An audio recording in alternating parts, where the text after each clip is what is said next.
Genèse 8. Mais Dieu n'avait pas oublié Noé et toutes les bêtes sauvages et les bestiaux qui étaient avec lui dans le bateau.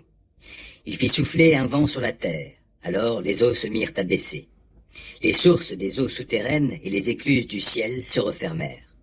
La pluie cessa de tomber. Peu à peu, les eaux se retirèrent de dessus la terre. Au bout des 150 jours, elles commencèrent à baisser. Le 17e jour du 7e mois, le bateau s'échoua dans le massif montagneux d'Arara.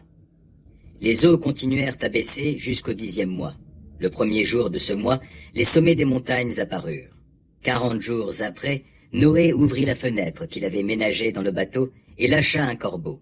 Celui-ci s'envola, il revint et repartit à plusieurs reprises jusqu'à ce que les eaux se soient résorbées sur la terre.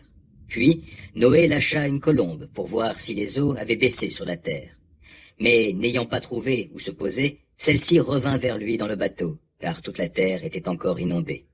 Noé tendit la main, prit la colombe et la ramena auprès de lui dans le bateau. Il attendit encore 7 autres jours et lâcha de nouveau la colombe hors du bateau. Elle revint vers lui sur le soir, tenant dans son bec une feuille d'olivier toute fraîche.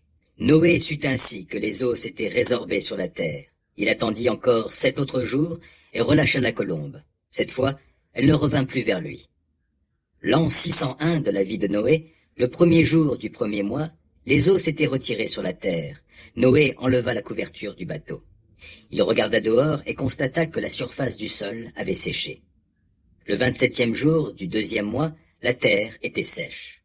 Alors Dieu dit à Noé, « Sors du bateau avec ta femme, tes fils et tes belles-filles.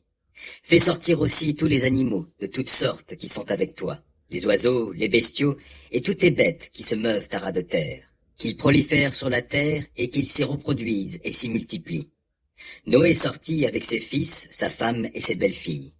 Tous les animaux, les bêtes qui se meuvent à ras de terre et les oiseaux, tous les êtres qui remuent sur la terre, sortirent du bateau par famille.